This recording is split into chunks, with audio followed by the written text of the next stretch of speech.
Seeing something from so far away, get a little closer every day, thinking that I want. Pour cette nouvelle vidéo, donc comme je vous l'ai dit il y a quelques minutes sur la page, j'ai décidé de reprendre en main mes vidéos et de vous en offrir au moins une par semaine quand je peux en fait, parce que c'est même pas sûr que je tienne, mais je vais essayer vraiment de tenir ce challenge de faire une vidéo par semaine. Donc pour le coup là j'ai décidé de vous faire un bilan lecture de mes dernières lectures passées, donc de cette semaine en fait à partir de lundi. Donc on va commencer tout de suite, j'en ai 4 à vous présenter, le cinquième c'est ma lecture en cours. Donc je tiens déjà à m'excuser pour les résumés que je risque de vous faire parce que je ne suis pas du tout douée en résumé de romans et j'assume complètement ce fait. Donc soyez un petit peu indulgents avec moi vu que ça fait déjà longtemps que j'ai pas fait de ces lundis, donc il faut que je me remette un peu dans le bain. Voilà.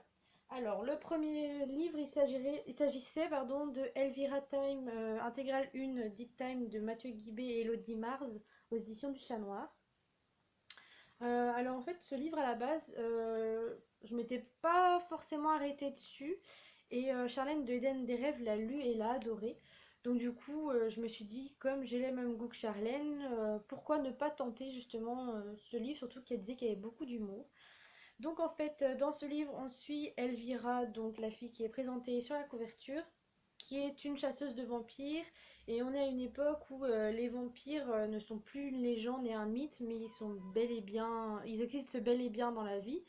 Et donc il y a deux groupes, il y a soit ceux, soit ceux qui, enfin en fait, en gros, ces vampires, on leur propose un choix, soit ils se revendiquent en tant que vampires, ils ont un bracelet à porter et ils sont nourris de sang animal, soit les autres qui ne veulent pas se revendiquer comme vampires et qui sont du coup traqués et tués par les chasseurs de vampires. Et donc Elvira a sa préférence évidemment pour la seconde option parce que ça lui rapporte beaucoup plus de sous et beaucoup plus d'adrénaline, hein, faut dire ce qui est. Donc du coup nous suivons Elvira qui a 17 ans, qui est toujours au lycée et qui traque et tue les vampires dès qu'elle en croise. Euh, Sortez de tous les stéréotypes que vous connaissez des vampires, ça c'est un gros point fort du roman justement parce que les vampires dans ce livre ne sont pas du tout les vampires que l'on croise habituellement. Ils ne disparaissent pas dans les cendres quand on leur plante un pieu dans le cœur, mais on a tous les détails sanglants, d'hémoglobine, tout ce que vous voulez. Donc ils ne disparaissent pas comme ça, justement, au contraire, c'est tout le contraire.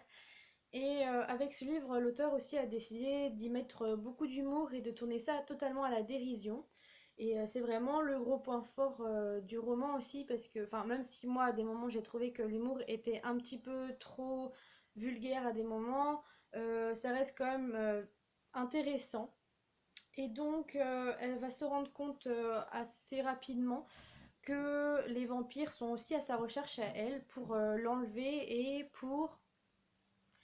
Eh bien ça, vous le saurez si vous lisez le livre, parce que j'ai pas envie de vous en dire un peu trop pour vous gâcher la surprise. Mais en tout cas, c'est un livre que j'ai bien aimé. Comme je disais tout à l'heure, malgré l'humour qui est des fois un peu trop présent et un peu trop lourd, voilà. Mais j'ai beaucoup aimé les personnages secondaires, pardon. Donc il y a Jericho, Ludwig et Belinda. J'ai eu un doute, mais c'était bien ça, donc ça s'appelle Belinda. J'ai beaucoup aimé Belinda parce qu'en fait, elle est pas tellement ce qu'elle prétend être en vrai. Elle se cache derrière une autre mentalité, une autre psychologie. Et j'ai beaucoup apprécié le fait que l'auteur s'arrête assez sur elle pour la découvrir de plus en plus.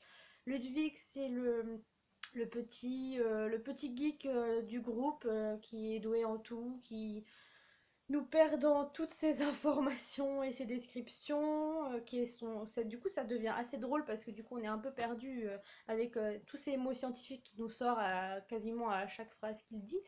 Et ensuite Jericho qui est vraiment un pilier pour Elvira et qui l'aide du mieux qu'il peut, on va dire. Donc c'est quand même un livre que je te conseille parce que j'ai passé un bon moment et je suis quand même assez curieuse d'avoir la suite, donc de lire l'intégrale 2 et de voir comment ils vont s'en sortir et qu'est-ce qu'ils vont faire par rapport à ce qu'ils ont découvert dans ce premier tome. Alors ensuite, à peine reçu, à peine lu et à peine dévoré aussi, il faut dire, en quelques heures, J'ai continué avec Blackwood, le pensionnat de nulle part, pardon, de Lois Duncan aux éditions Black Moon, aux éditions Hachette collection Black Moon, pardon. Donc déjà la couverture, je la trouve très très très jolie. Elle est très belle, voilà. Et le résumé en fait m'a beaucoup intriguée.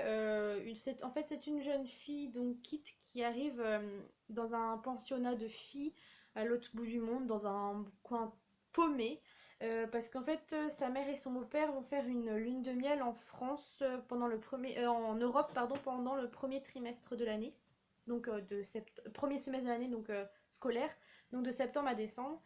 Et comme elle peut pas les accompagner, ben, ils ont trouvé ces pensionnats. Et donc, la première chose qu'elle ressent quand elle arrive aux portes du pensionnat, elle a l'impression que cet endroit est maléfique. Elle se sent très mal à l'aise. Elle sait pas trop comment réagir. Et en fait, on va suivre justement sa petite enquête, sa découverte sur ce pensionnat. Elle va faire la rencontre de trois jeunes filles. Je ne sais plus non plus les prénoms. Alors, il y a Sandy, Russ et Linda.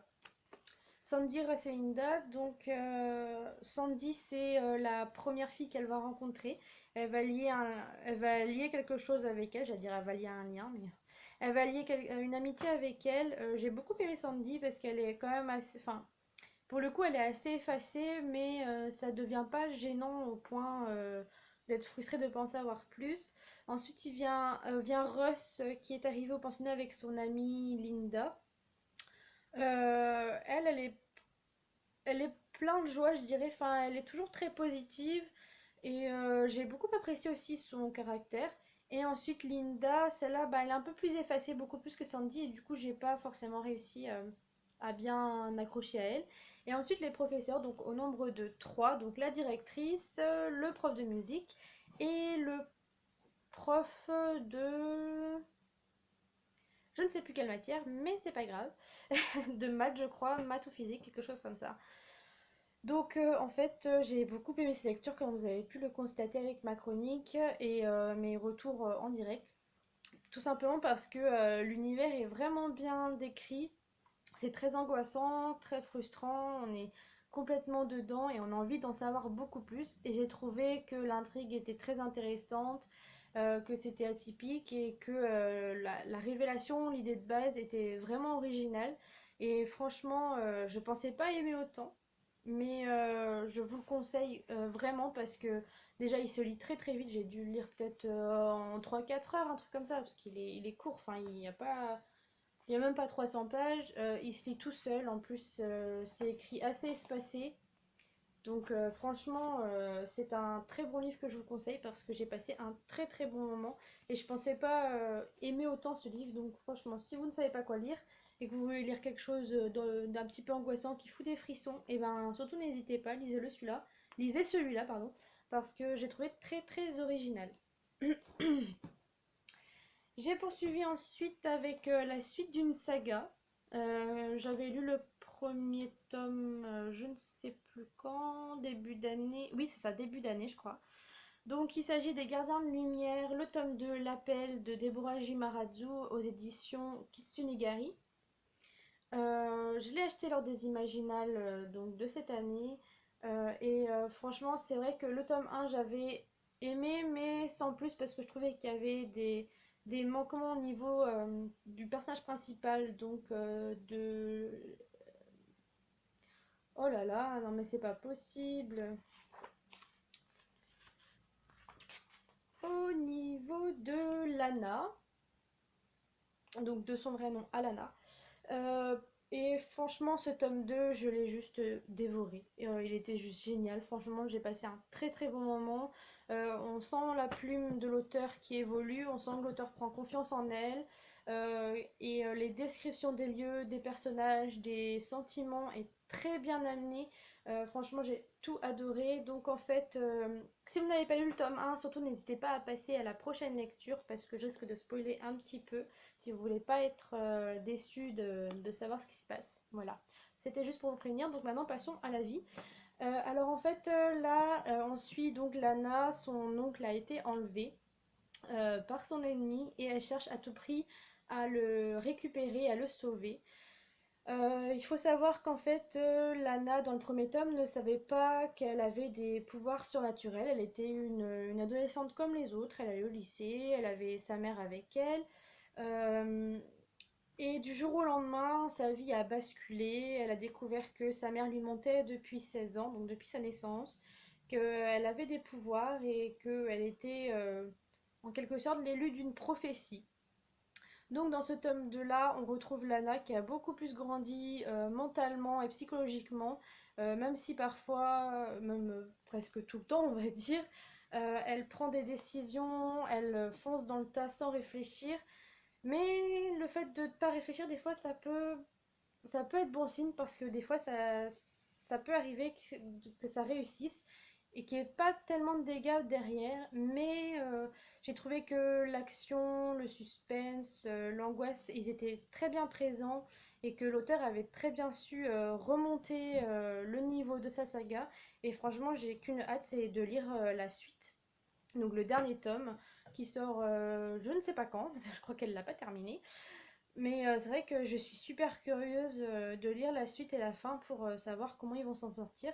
Mais en tout cas, c'est une très bonne série qui ne cesse de monter crescendo et que je vous conseille vraiment. En plus, les couvertures, elles sont vraiment très très jolies.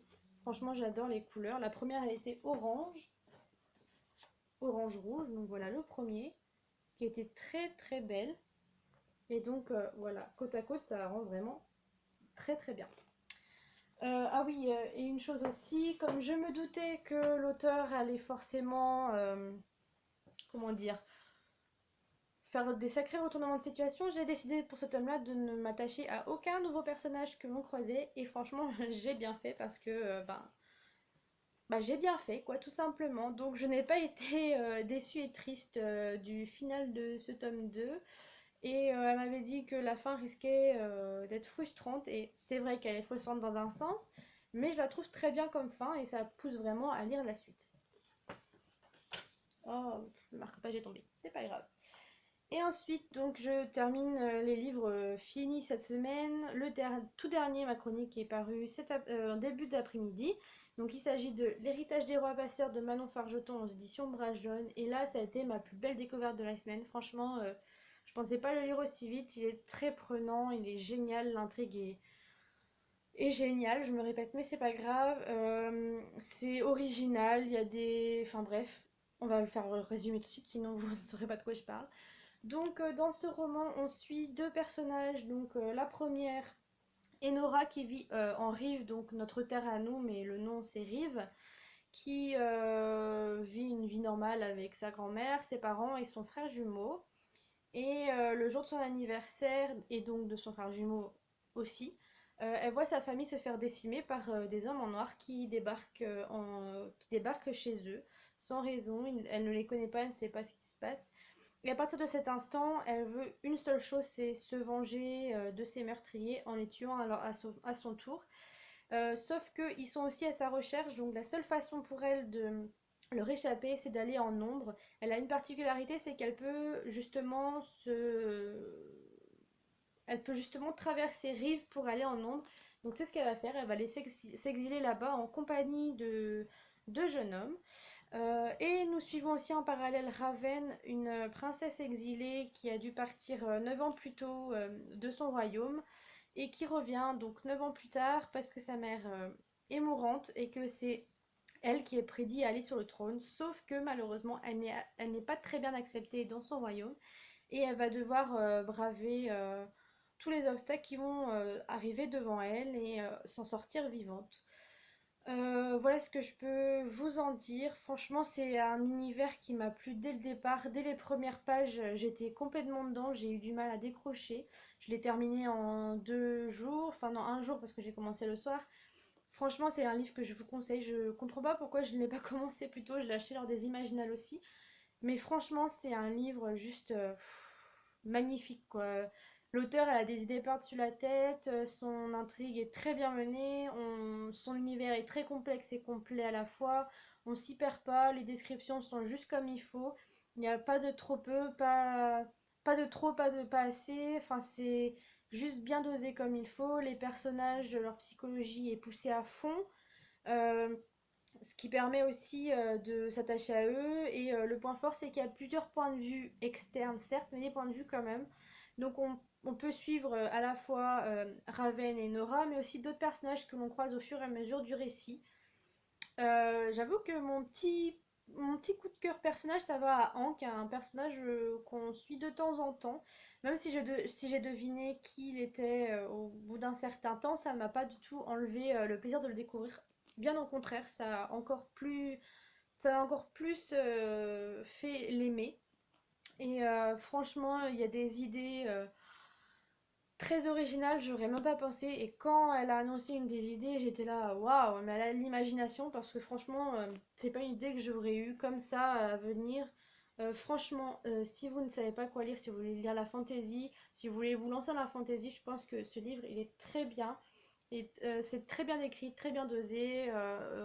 On ne s'ennuie pas. Franchement, il y a toujours des retournements de situation. On attend toujours que quelque chose se passe. On est toujours à l'affût.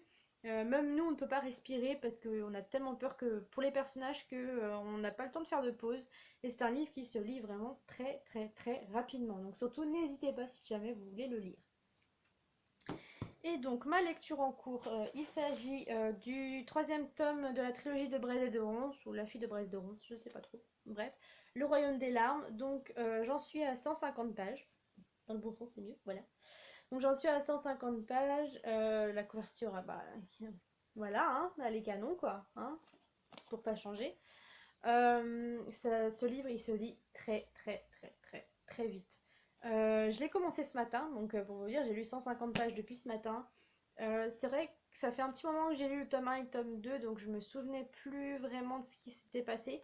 Je savais les bases, je savais les gros points, et franchement, même si je me souviens pas énormément de ce qui s'est passé, c'est quand même un gros plaisir de replonger dedans. Franchement, j'adore l'univers, j'adore la plume de l'auteur et pour l'instant ça me plaît beaucoup. Donc vous en saurez un peu plus la semaine prochaine quand je l'aurai terminé, que peut-être je vous ferai une nouvelle vidéo.